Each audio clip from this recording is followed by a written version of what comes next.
নাই নবী গো, আপনি পৃথিবী থেকে চলে যাওয়ার পরই আরবের বেঈমান কাফেররা বলে আপনার আলোচনা বন্ধ হয়ে যাবে, আপনি নির্বংশ, আপনি লেজ কাটা। এই কথা আরবের বেঈমান কাফেররা বলে। আমি আল্লাহ রাব্বুল আলামিন সেটা বরদাস্ত করতে পারি না। নবী গো, আপনার ছেলে সন্তান নিয়ে গেলে কি হবে, তার চাইতে দামি জিনিস আমি আল্লাহ দিয়েছি। এই দামি জিনিসের নাম কি? আল্লাহ রাব্বুল আলামিন সূরা নাযিল করে সূরা কাউসারের ভিতরে আমার আল্লাহ বলেন, ইন্না আ'তাইনা কাল কাউসার ফাসাল্লি লিরাব্বিকা ওয়ানহার ইন্না শানিআকা হুয়াল আবতার। মুমিনরে একটু খেয়াল করো, আল্লাহ রাব্বুল আলামিন বলেন, নবী গো, আরবের কাফেররা বলে আপনি আবতার, আপনার ছেলে সন্তান নাই, ছেলে সন্তান দুনিয়া থেকে নিয়ে গেছি, এই জন্য আপনার পৃথিবীতে নাম থাকবে না, আপনার আলোচনা পৃথিবীতে থাকবে না। না নবী না, তাও হতেই পারে না। ওরা জানে না আপনার শান কি, আপনার মান কি, আপনার মর্যাদা কি। নবী গো, আপনার ছেলে সন্তান নিয়ে গেলে কি হয়েছে, আমি আল্লাহ তার চাইতে দামি জিনিস আপনাকে দিয়েছি। এই দামি জিনিসের নাম কি? আল্লাহ সূরা নাযিল করে বলেন, ইন্না আ'তাইনাকাল কাউসার। হে নবী, নিশ্চয়ই আমি আল্লাহ আপনাকে দান করেছি কাউসার। সুবহানাল্লাহ, জোরে কোন। ছেলে সন্তান নিয়ে গেলে কি হয়েছে, এর চাইতে দামি জিনিস আমি আল্লাহ আপনাকে দান করেছি। এটার নাম কি? আরো জোরে আওয়াজ করে বলেন, এটার নাম কি? হ্যাঁ, ছেলে সন্তানের চাইতে দামি জিনিস কিভাবে হইল, এখন বোঝার জন্য কাউসার শব্দের আপনার তাফসীর বোঝা লাগবে। অনেকগুলি ব্যাখ্যা মুফাসসিরিন কেরামগণ তাফসীরের কিতাবে কাউসার শব্দের করেছেন। আল্লাহ রাব্বুল আলামিন বলেন, নবী গো, আরবের কাফেররা বলে আমি আল্লাহ নাকি আপনাকে আবতার বানিয়েছি, আপনার ছেলে সন্তান নাই, পৃথিবী থেকে চলে গেলে আপনার নাম নিশানা থাকবে না। কে বলেছে? ছেলে সন্তান নিয়ে গিয়েও আমি আল্লাহর চাইতে দামি দামি দামি জিনিস আমি আল্লাহ আপনাকে দিয়েছি, সেটার নাম হলো কাউসার। ইন্না আ'তাইনা কাল কাউসার। হে নবী, নিশ্চয়ই আমি আপনাকে কাউসার দিয়েছি। এখন কাউসারটা কি? যে কাউসার ছেলে সন্তানের চাইতেও আরও দামি।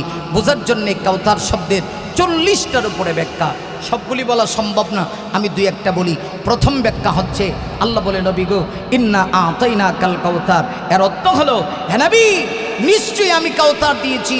এর প্রথম ব্যাখ্যা হলো, আমি আল্লাহ আপনাকে 30 পারা কোরআন নামক নিয়ামত দান করেছি। আরো জোরে আওয়াজ করে বলি সুবহানাল্লাহ। আমি আল্লাহ আপনাকে 30 পারা কোরআন নামক নিয়ামত দান করেছি। ও নবী, এই 30 পারা কোরআন যতদিন এই জমিনে থাকবে ততদিন আপনার নাম থাকবে, আপনার আলোচনা থাকবে।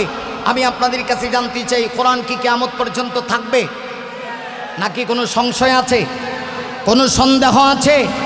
কোনো সংশয় নাই, কোনো সন্দেহ নাই। আল্লাহর কোরআন যেভাবে ছিল, আজ থেকে প্রায় 1500 বছরের কাছাকাছি হয়ে গেল, কোরআন যেইভাবে নাজিল হয়েছে আজও ঠিক সেম সেইভাবে আছে, এখনও আছে, কিয়ামত পর্যন্ত থাকবে। আল্লাহ কয়, নবী গো, আপনি টেনশন করেন না। আরবের লোকেরা বলে আপনি দুনিয়ার থেকে চলে গেলে আপনার ছেলে সন্তান নেই, আপনার নাম পৃথিবীতে থাকবে না। একটা ছেলে সন্তান বেঁচে থাকলে বাবার নাম আর কতদিন স্মরণ করবে? আমি আল্লাহ আপনাকে কাউসার নামক নিয়ামত দিয়েছি। এর প্রথম ব্যাখ্যা হলো, আমি আল্লাহ আপনাকে কোরআন দিয়েছি। কোরআন থাকবে যতদিন পৃথিবীতে আপনার আলোচনা থাকবে ততদিন। সুবহানাল্লাহ। একটু খেয়াল করেন, কোরআনে আমার আল্লাহ তার হাবিবকে কত সম্মান দিয়েছেন। আমরা যদি খেয়াল করি, পবিত্র কোরআন শরীফের দিকে লক্ষ্য করি, তাহলে দেখব কোরআন শরীফে অনেক নবীদেরকে আল্লাহ পাক তার নাম ধরে সম্বোধন করেছেন। বনি ইসরাঈলের একজন নবী হযরত মুসা আলাইহিস সালাতু ওয়াস সালাম, আল্লাহ ডাইরেক্ট মুসা নবীর নাম উল্লেখ করছেন, নাম ধরে আল্লাহ ডাকছেন। কিন্তু আমাদের নবীকে আল্লাহ এত সম্মান দিয়েছেন, ডাইরেক্ট কোরআনে কোথাও নাম ধরে ডাকেন নাই। সুবহানাল্লাহ। কান নারী মুমিন না, আল্লাহ পৃথিবীতে যত নবী পাঠাইছি ইয়ার ভিতরে সবচেয়ে আমার আপনার নবীকে আল্লাহ পাক সম্মান বেশি দিয়েছে। কোরআন শরীফে মুসা নবীকে আল্লাহ ডাইরেক্ট নাম ধরে সম্বোধন করে বলেন, ওয়া মা তিল بيمينك يا موسى قال هي عصاي أتوكأ عليها وأهش بها على غنمي ولي فيها مآرب أخرى মুসা নবীকে আমার আল্লাহ ডাইরেক্ট নাম ধরে সম্বোধন করে বলেন, হে মুসা আপনার ডান হাতিটা কি? মা তিলকা বিয়ামিনিকা ইয়া মুসা। আমি আপনাদের কাছে জানতে চাই মুসা নবীর ডান হাতি কি? এটা কি আমার আল্লাহ জানে না? কথা বলেন না কেন? এরপরেও আল্লাহ জিজ্ঞেস করেন কেন? এইদিকে যাওয়ার টাইম নেই, আমি শুধু এই কথা বোঝাইতে চাই। আল্লাহ লাঠির কথা বলতে গিয়া মুসা নবীকে জিজ্ঞাসা করে ডান হাতে এটা কি? আমার আল্লাহ ইয়া মুসা বলে সম্বোধন করলো। ঠিক তদ্রূপভাবে অসংখ্য নবীদেরকে আল্লাহ কোরআনের নাম ধরে ধরে ধরে ধরে সম্বোধন করেছে, কিন্তু আপনার আমার নবী বিশ্ব নবীর সম্মান এত বেশি, আল্লাহ কোরআনে কোথাও নবীকে ডাইরেক্ট নাম ধরে ডাকে নাই, বরং আপনার আমার নবীকে এত মর্যাদা আল্লাহ দিলেন। কোরআন শরীফে আমার আপনার নবীর চেহারার কসম পর্যন্ত আল্লাহ করলেন, ওয়াদ-দুহা ওয়াল-লাইলি ইদা সাজা। আরে মুমিন, আমার আল্লাহ কোরআন শরীফের ভিতরে বিশ্ব নবীজির চেহারার কসম করলেন। ওয়াদ-দুহা, দুহা শব্দের অনেকগুলি ব্যাখ্যা। একটা ব্যাখ্যা হলো নবী গো, আমি আল্লাহ আপনার চেহারা মুবারকের কসম করছি, কারণ এই পৃথিবীতে আমার আল্লাহ যত নবী রাসূল পাঠাইছে আপনার আমার নবীর চাইতে এত সুন্দর চেহারাওয়ালা কোনো নবী আল্লাহ পৃথিবীতে পাঠায় নাই। তাই আল্লাহ বিশ্ব নবীর চেহারার কসম পর্যন্ত আল্লাহ কোরআনে করে এটা আপনার আমার নবী বিশ্ব নবীর সম্মান। আরবের কাফেররা বলে, মুহাম্মদ আপনি দুনিয়ার থেকে চলে গেলে আপনার নাম নিশানা থাকবে না। আল্লাহ কয়, নবী গো আপনি টেনশন করবেন না, ছেলে সন্তান নিয়ে গেছি তো কি হয়েছে? এর চাইতে দামি দামি জিনিস আমি কাউসার নামক নিয়ামত আপনাকে দিয়েছি। কাউসার দিলাম, আর যখন আমি আল্লাহ আপনাকে 30 পারা কোরআন দিলাম। নবী গো কোরআন থাকবে যতদিন পৃথিবীতে নাম থাকবে আপনার ততদিন। এই হলো এক ব্যাখ্যা। 2 নম্বর ব্যাখ্যা হলো তাফসীর কারকগণ লিখেছি, আমার আল্লাহ যে বলেছেন আল্লাহ কাউসার দিয়েছেন, কাউসার শব্দের 2 নম্বর ব্যাখ্যা হলো আমি আল্লাহ আপনাকে কাউসার দান করেছি, এর অর্থ হলো আল খায়রুল কাসীর। নবী গো দুনিয়াতে যত কল্যাণ, ইহকালীন কল্যাণ আর পরকালীন কল্যাণ যত আছে সব কিছু আমি আল্লাহ আপনাকে দিয়েছি। 3 নম্বর ব্যাখ্যা হলো নবী গো আল্লাহ জি বললেন, নবী আমি আপনাকে কাউসার দিলাম, এর অর্থ হলো নবী গো আমি আল্লাহ আপনাকে কাউসার দিলাম, অধিক পরিমাণে উম্মত দিলাম। কাউসার শব্দটি কেতরুন শব্দ থেকে বের হয়ে এসেছে, এর অর্থ হলো নবী গো আমি আল্লাহ আপনাকে অধিক পরিমাণে উম্মত দিলাম। উম্মতের মাধ্যমে পৃথিবীতে আপনার নাম নিশানা থাকবে। উম্মত যতদিন পৃথিবীতে থাকবে ততদিন আপনার নাম নিশানা থাকবে। আমি আপনাদের কাছে জানতে চাই, উম্মত হিসাবে নবীর পাওনা হলো নবীকে আমরা সবচেয়ে বেশি মহব্বত করব। এটা ইমানের অংশ। ইমান কামিল হবে না নবীকে মহব্বত পরিপূর্ণ না করলে।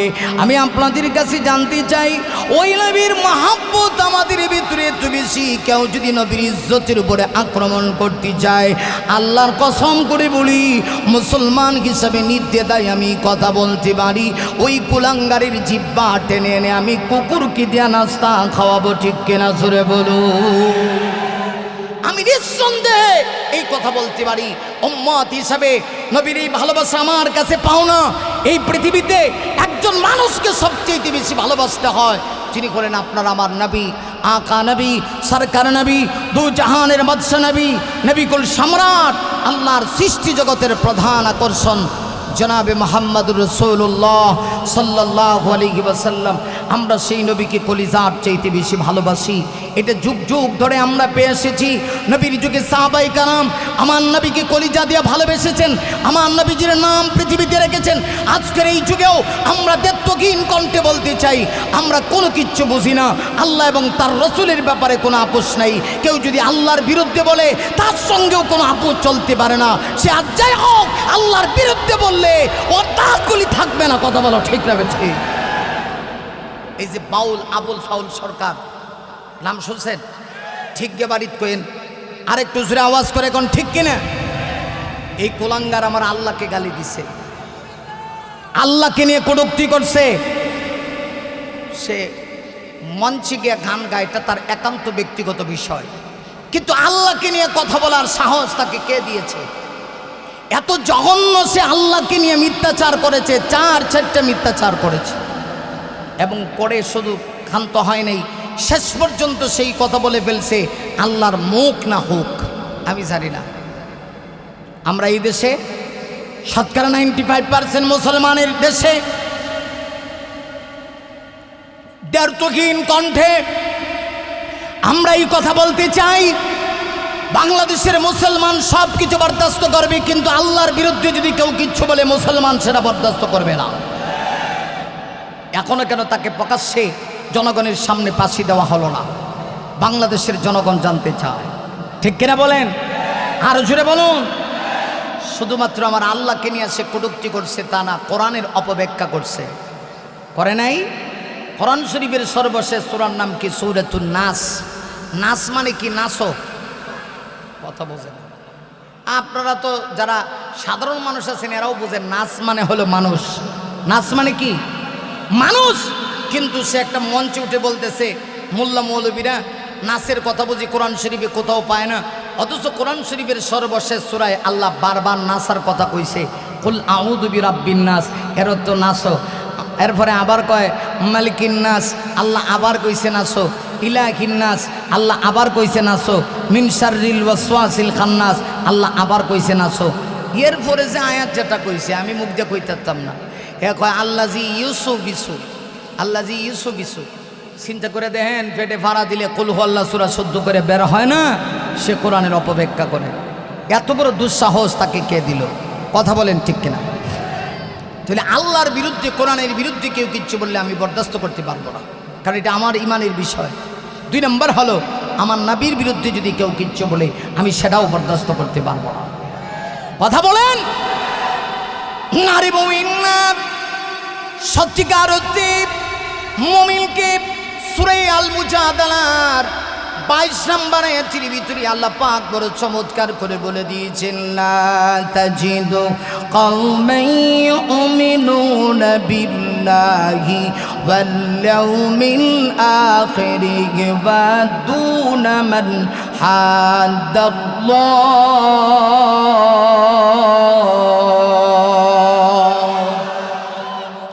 আমার আল্লাহ বলেন, নবী গো, জমিনের মধ্যে এমন একজন মুমিন আপনি তালাশ করে পাবেন না, এমন সম্প্রদায়ের লোককে আপনি পাবেন না যে সম্প্রদায়ের লোকেরা আল্লাহর প্রতি বিশ্বাস স্থাপন করে, ইউমিনুনা বিল্লাহ, আল্লাহর প্রতি বিশ্বাস স্থাপন করে, ওয়াল ইয়াউমিল আখির, আখিরাতের প্রতি বিশ্বাস স্থাপন করে, অথচ ইউআদুনা মান হাদাল্লাহ ওয়া রাসূলা, তার সামনে আল্লাহ এবং তার রাসূলের বিরুদ্ধাচরণ করা হয়।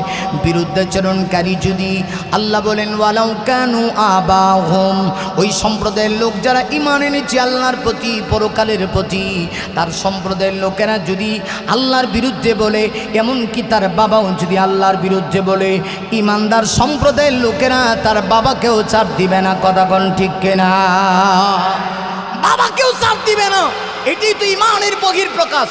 আল্লাহ এবং তার রাসূলের বিরুদ্ধে যদি আমার বাবা বলে, আমি যদি মুমিন হই, তাকে ছাড় নাই।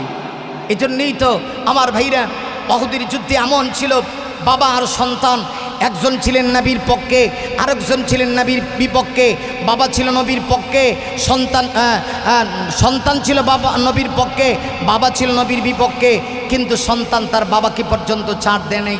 আপনারা জানেন উহুদের যুদ্ধ হয়েছিল বদরের যুদ্ধের ঠিক 1 বছর পরে। বদরের যুদ্ধে মার্কা মারা 70 জন বেঈমান কাফের জাহান্নামের টিকিট নিয়ে দুনিয়া থেকে বিদায় নিয়েছিল। একেবারে দুনিয়া থেকে জাহান্নামের টিকিট পেয়ে বিদায় নিছে। এদের প্রধান ছিল মিস্টার আবু জাহিল্লা। নাম শুনছেন?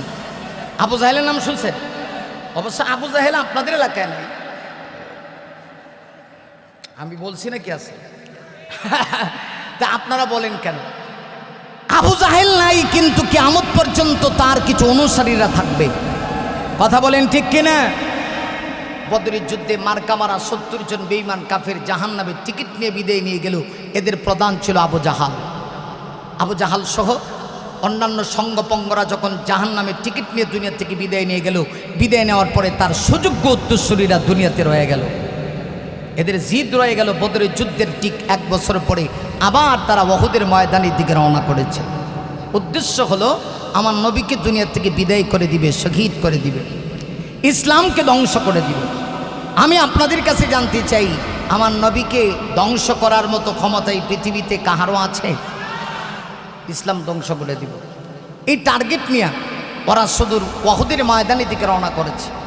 বুখারীর রওয়ায়াতে এসেছে আমার নবীকে পর্যন্ত তারা এই কথা বলে নেই, জানায় নেই।